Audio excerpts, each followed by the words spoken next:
to be honest, I love risk. Because risk, it's novelty, it's innovation. If you don't take risk, you won't innovate. The fact for a big company is to manage the risk. And to manage the risk, you have to absolutely know your market. And so you have to be in the field. So of course, when we want to innovate with new business model, new partnerships, very risky, the more we will have prepared the service or the project in the field with local stakeholders, local population, with a huge commitment from us, you limit the risk. And at the end, if there is a failure, it's always welcome because you learn so much more from failure than from success.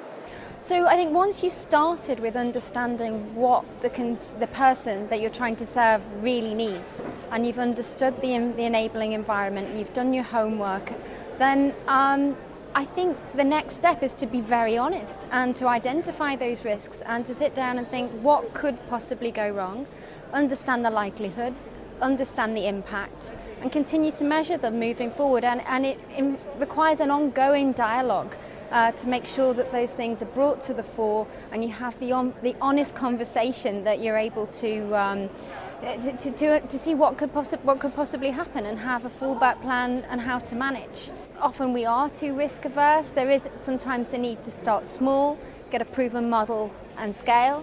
But once you have, a core model which is proven and is going to work with the consumer in an enabling environment, then you need to be ready to roll that out at speed and at scale. A lot of this is about a trial and error approach because it is very new. It's stuff that has not been done before. I'm here showing examples of a device specific for a midwife or for a nurse or for a volunteer in Africa. And this is very different from selling a product like an X-ray scanner to a big hospital. And that is what our company is good at. They're focused at that big hospital, not at that midwife. So if you look into the structure of the big company, what you will find is that there is no business unit in that structure that thinks that these are their customers. In addition to, and that is a big barrier for getting that innovation to scale. In addition to that, it is also that the business model is very different. Selling a device like this to a community health worker or a midwife is very different from selling that X-ray scanner to the big hospital.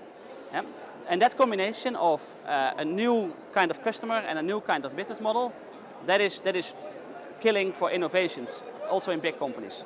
Because what will happen is they will select the ones that fit with the current way of working, and so these kind of innovations get selected out.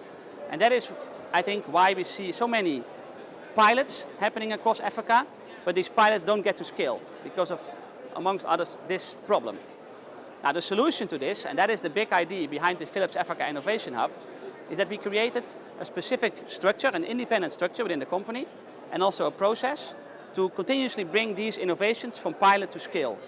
And we do that by simulating a startup approach.